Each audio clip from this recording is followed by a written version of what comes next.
السلام علیکم ورحمۃ اللہ وبرکاتہ۔ اعوذ باللہ من الشیطان الرجیم، بسم اللہ الرحمن الرحیم۔ الحمد للہ الذی ہدانا لدینہ الذی ارتضاہ وسبیلہ الذی اصطفاہ ونصرنا لما یوجب الزلفۃ لدیہ والوصول الیہ فأمرنا لأداء فرض الجمعات وما أوجب علينا فيها من الطاعات وقسمه لأهلها من العطاء في يوم الجزاء إنه هو العزيز الحكيم۔ آج 3 شعبان المعظم، روز ولادت سید الشہداء امام حسین علیہ السلام۔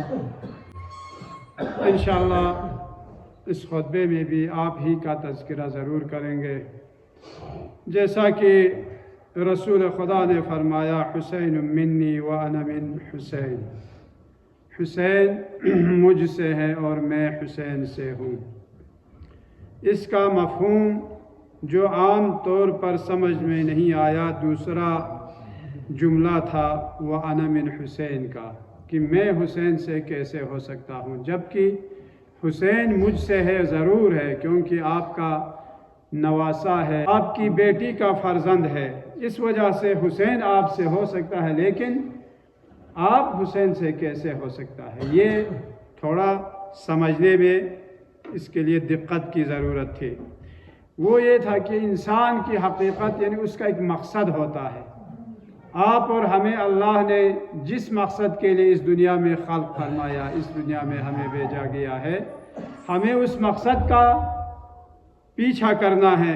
وہ مقصد کیا ہے؟ وہ مقصد لقاء اللہ ہے، پروردگار عالم کے تمام نعمات سے اور ان کے رحم و کرم سے نزدیک ہونا، یہ آپ کا اور ہمارا اصل مقصد ہے زندگی کا۔ پیغمبر اکرم کا مقصد کیا تھا؟ پیغمبر اکرم کا مقصد یہ تھا کہ اس دنیا پر لا الہ الا اللہ اور دین مبین اسلام کا بول بالا ہو، اس لیے کہ امام حسین علیہ السلام کو تمام انبیاء کا وارث قرار دیا۔ وہ کس لیے قرار دیا؟ کیونکہ حضرت آدم کا بھی ایک ہی مقصد تھا، وہ بھی کلمہ لا الہ الا اللہ کا پرچار تھا۔ اور اسی طرح حضرت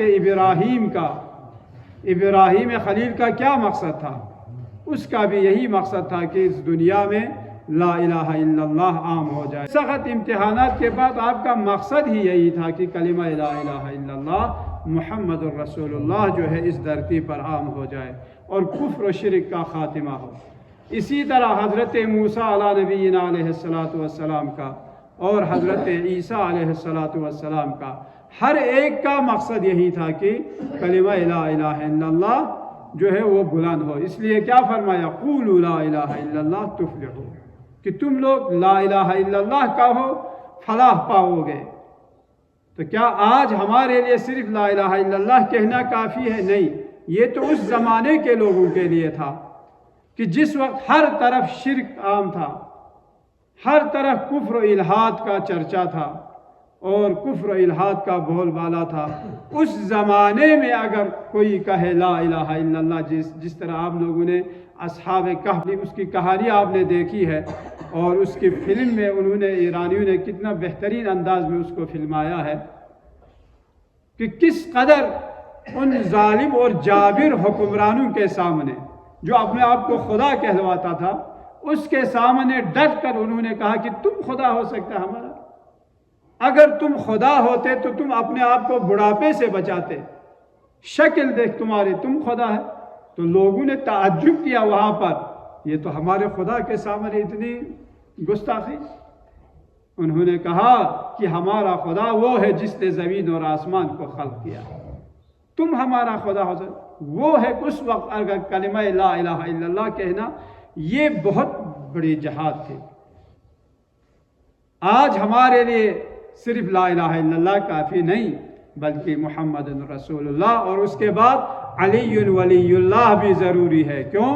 اس لیے کہ رسول خدا نے اپنے بعد انی تارک فیکم الثقلین کتاب اللہ و عترتی اہل بیتی کہہ کر یہ ہمارے اوپر واجب قرار دیا ہے کہ ان کے بعد جن ہستیوں کو اگر آپ نے ان کی پیروی کرنا ہے ان کا بھی آپ نے معین کیا ہے، اور یہی سلسلہ امامت کی تیسری کڑی ہے امام حسین علیہ السلام۔ آج 3 شعبان اور بروز جمعرات جو ہے آپ کی ولادت ہوتی ہے، اور جناب صفیہ جو کہ جناب رسول خدا کی پھوپھی ہے، آپ نے دیکھا کہ اپنی پھوپھی کے پاس اور جناب فاطمہ الزہرا کے پاس سفید کپڑے میں لپٹے ہوئے اس نومولود کو رسول خدا نے گود میں اٹھا کر اس کو بوسہ دیا، پیار کیا، اور اس کے بعد آپ کے اوپر آنے والے ان تمام مصائب کا بھی جناب سیدہ کو جو ہے آپ نے بیان کیا۔ وہ کس طرح کہ آپ نے کہا کہ اس کا نام کون رکھے گا؟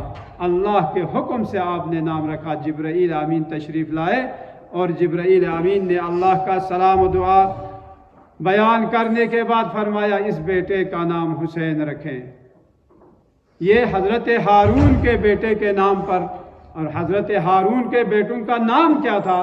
فرمایا شبیر و شبر تھا علیکم السلام۔ تو آپ نے فرمایا وہ تو عبرانی زبان ہے، ہم عرب زبان ہے، تو عرب میں جو ہے نا حسن اور حسین جو ہے وہ شبیر و شبر جو ہے یہ وہی نام بنتا ہے۔ اس لیے کہ جب جناب رسول خدا کو جبرائیل امین نے آپ پر آنے والے ان تمام مصائب کا ذکر کیا تو آپ بہت روئے، اور اس کے بعد آپ نے جب فاطمہ الزہرا سلام اللہ علیہا کو جب بیان کیا امام حسین پر آنے والے ان مصائب کا، تو اس وقت جناب فاطمہ بھی بہت روئی۔ بلکہ یہاں پر روایت میں ہے آپ نے فرمایا اے کاش میں اس بچے کو جنم نہ دیتی۔ جب آپ نے یہ کہا پھر جناب سیدہ نے ایک سوال کیا، یا بتا کیا میرے بیٹے پر جب یہ ظلم ہوگا اس وقت آپ زندہ ہوں گے، یا میں زندہ ہوں گی، یا میرے تاجدار امیر المؤمنین زندہ ہوں گے؟ تو فرمایا کوئی بھی زندہ، ہم میں سے کوئی بھی زندہ نہیں ہوں گے۔ اس وقت آپ نے فرمایا جناب سیدہ نے سوال کیا، یا بتا پھر میرے اس بچے پر روئے گا کون ان مصیبت میں؟ تو آپ نے فرمایا آپ اور ہمارے لیے خوشخبری ہے۔ آپ نے فرمایا میری امت میں ایک قوم آئے گی جس کے مرد جو ہے آپ کے فرزند پر روئیں گے، اور ان کی خواتین آپ کے نوامیس پر روئیں گے۔ اس وقت جناب سیدہ نے ایک دعا کی، پروردگارا جو بھی میرے اس بیٹے کو ان سے محبت کرے، اور فرمایا جو ان کے محبین سے محبت کرے، صرف بیٹے کی محبت نہیں بلکہ محبت رکھنے والوں سے جو محبت کرے، یعنی شیعیان امیر المؤمنین سے بھی جو محبت کرے ان کے لیے جنت کی بشارت دی، اور فرمایا میں ان کے لیے شفاعت کروں گی۔ یہ آپ کے لیے ہمارے لیے بہت بڑی خوشخبری ہے۔ کون ہے اس وقت اس پوری دنیا میں، اس پوری دھرتی پر جو سید شہداء پر روئے اور کربلا کو یاد کر کے جو روتے ہیں؟ وہ شیعیان امیر المؤمنین ہیں۔ لہٰذا ہر چیز کے لیے شرط اور شرائط جو ہے وہ ضروری ہے۔ تو فرمایا نانا کی تربیت سے سنبھالا ہوا حسین، سانچے میں اعتبار کے ڈالا ہوا حسین، تنہا امین مصحف پروردگار کا، وارث نبی کے حلم کا اور ذوالفقار کا، ایمان کے چراغ کی تابندگی حسین، جس سے اجالا دین کا وہ روشنی حسین، سبت نبی و ابن بطول و علی حسین، آدم کو جس پہ ناز تھا وہ آدمی حسین، قرآن کی آیتوں کے معانی حسین ہے، اسلام کی تمام جوانی حسین ہے۔ آج اگر حسین نہ ہوتے، آج تک آپ اور ہم تک کوئی اسلام پہنچتا، آپ اور ہم تک یزیدی اسلام پہنچتا، یزیدی اسلام پہنچتا ہم تک اگر حسین نہ ہوتے۔ یزیدی اسلام کون سا اسلام تھا؟ معاویہ کے زمانے میں اور بنی امیہ کے خلفاء کے زمانے میں ایک عورت کو نماز جماعت کے لیے محراب میں کھڑی کرتے ہیں تو اس وقت کوئی اعتراض کرنے والا نہیں، جبکہ مردوں کے لیے ایک عورت کی امامت جو ہے وہ صحیح نہیں۔ اور جب بدھ کے دن نماز جمعہ پڑھایا گیا، معاویہ نے کہا کہ بدھ کے دن آج جو ہے نماز جمعہ پڑھیں گے، کسی نے اعتراض نہیں کیا. مسلمانوں کی یہ حالت تھی. بلکہ اس وقت خود اس نے امیر المومنین کو ایک طعنہ دیا. اے علی کہ تم میرے ساتھ مقابلہ کرو گے؟ میرے پاس ایسے ایسے لوگ ہیں جن کو اگر میں بدھ کے دن بھی نماز جمعہ پڑھاؤں تو کوئی اعتراض کرنے والا نہیں ہے. بھی ہے. اس لیے امیر المومنین نے بھی کہا اے کاش اگر معاویہ مجھے اپنا ایک آدمی دیتا اپنی فوج میں سے، میں اپنی فوج میں سے 10 اس کو دینے کے لیے تیار ہوں. کیوں؟ بے وقوف لوگ تھے امیر المومنین کے ساتھ. یہ خوارج کون تھے؟ یہ ابن ملجم کون تھے پتہ ہے؟ یہ حافظ قرآن تھا اور یہ فصاحت و بلاغت میں بہترین مقرر تھا. یہ اس کو ایسے ہی انتخاب نہیں کیا. یہ کوئی معمولی جاہل آدمی نہیں تھا، لیکن معرفت اور بصیرت نہیں تھی. ورنہ امیر المومنین کو شہید کرنے کے لیے اب قدر کیوں انتخاب کیا؟ زیادہ ثواب کمانے کے لیے. پتہ ہے آپ کو شب قدر میں یہ تو ان کو پتہ تھا، رسول گرامی اسلام کا یہ فرمان تو ان کو پتہ تھا کہ یہ دن اتنگی تامولا چھونچی مشکل رہنے کوئی نہیں ہے. یہ تنگی تو ان کھان کون رگے بھی سیر کنے تو گیتی شاید چاہے ونگی تو منا جو چاہ دوپے میں جو دے مطانا چھارواری واخلا واسے شاق پنا گی تو علیکم السلام دو گی تو منا وضو چھاپ پنا دیون آخی پھیاق کو مشکل ہوئی. یہ تنگ چھارموں خدا انشاءاللہ یتی سایوں قائم و دائم جو عائلہ لیکن نیت بھی تو منا تنگ نی سیدھے سیر پہ دکھنانا نہ دو چانگ یونی پھیاق کو لسا چانگ مشکل میں گوئی. چاہ جب انہوں اتان دوسے دیکھ نہ کرل کو اگر دیگر چک پہ پھیاق کو دو سو نارانے دیون آخی پھیاق کو مشکل ہوئی دیو پھرے معذرت بہرحال. تو وہ اسلام آپ اور ہم تک پہنچتے ہیں. امیر المومنین نے کہا کہ میں اپنا 10 یعنی آدمی اس کو دینے کے لیے تیار. کیوں؟ اس لیے کہ خود فرماتے امیر المومنین. کیوں؟ اس لیے کہ ان معاویہ کے فوج کو یہ معلوم ہے کہ وہ باطل پر ہے، وہ نحق پر ہے. اس کے باوجود بھی وہ لوگ اس کے اتنے تابع ہیں، اس کے کہنے سے جو ہے کبھی وہ باہر نہیں نکل. لیکن میری قوم کو، میری فوج کو، میرے عوام کو پتہ ہے کہ امیر المومنین حق پر ہے علیکم السلام، لیکن پھر بھی جو ہے وہ میرے ساتھ نہیں دیتے. جب میں ان کو دن میں بلاتا ہوں تو کہتے ہیں کہ ہم رات میں آئیں گے، رات کو بلاتا ہوں تو کہتے ہیں ہم دن میں، سردیوں میں بلاتے ہیں تو ہم کہتے ہیں گرمیوں میں آئیں گے، گرمیوں میں بلاتے ہیں تو کہتے ہیں کہ ہم سردیوں میں آئیں گے. اعتراض کرتے ہیں. اس لیے مولا نے فرمایا کہ اگر معاویہ اپنا ایک آدمی اگر مجھے دے تو میں 10 اپنے طرف سے دینے کے لیے تیار. تو انہوں نے ثواب کمانے کے لیے علی کو شب قدر میں شہید کیا، ثواب زیادہ کمانے کے لیے. کیوں؟ ان کی نگاہ میں علی کو شہید کرنا ثواب کا کام تھا، جہاد تھا. تو اگر امام حسین علیہ السلام نے کربلا میں اپنی قربانی اگر نہ دی ہوتی تو آج جو ہے وہی یزیدی اسلام ہم تک پہنچتے، معاویہ والا اسلام ہم تک پہنچتے. اس لیے فرمایا دنیا کے اس گلشن میں جو کچھ بہار ہے سب دامن حسین کا گرد و غبار ہے. شیعیان امیر المومنین ہمیں فخر کرنی چاہیے اور ہمیں شکر ادا کرنی چاہیے کہ جن کے لیے 14 معصومین جیسے ہستیاں جو ہے عطا ہوئی ہے اور نصیب ہوئی ہے.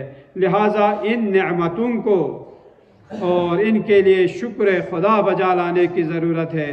نعمت الہی، کیونکہ کسی بھی اللہ تبارک و تعالیٰ کی نعمت جو آپ اور ہمیں نصیب کی ہے اس کے لیے اگر ہم شکر نہ کریں تو کفران نعمت ہوگی.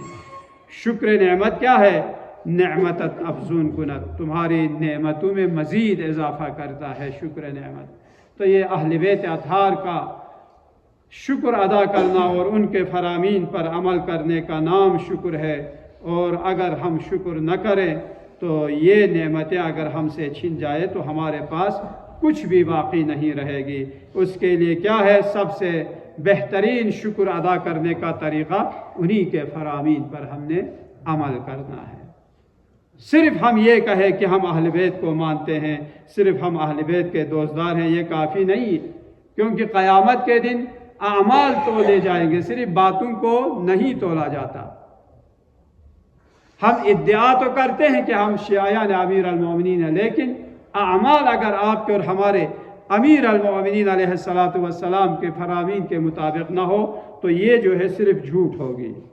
لہٰذا امام حسین علیہ السلام جیسی نعمت آج رسول خدا کے لیے کتنی خوشی ہوگی، اور خوشی کے ساتھ ساتھ وہی غم بھی آپ نے سنایا، اور اسی غم میں آپ کے لیے شیعیان امیر المومنین کے لیے یہ خوشخبری جناب سیدہ نے عطا کی کہ میں قیامت کے دن میرے اس بیٹے پر رونے والوں اور ان کے محبت کرنے والوں اور ان کے محبین سے محبت کرنے والوں کی میں شفاعت کروں گی۔ امام جعفر صادق علیہ السلام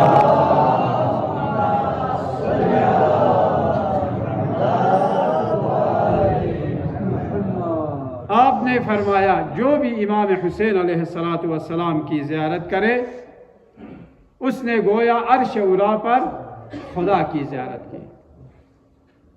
جو امام حسین کی زیارت کرے اس نے گویا عرش اولی پر خدا کی زیارت کی۔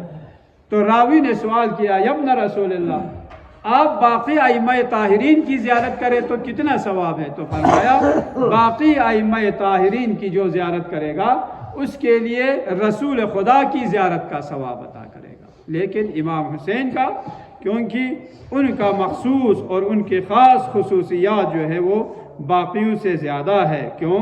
اس لیے کہ جو آپ نے شہادت عظمیٰ پیش کی۔ جو بھی امام حسین کی زیارت کرے اس کے 50 سال کے گناہ کو جو ہے اللہ تعالیٰ بخش دے گا۔ 50 سال کے گناہ جو زیارت امام حسین۔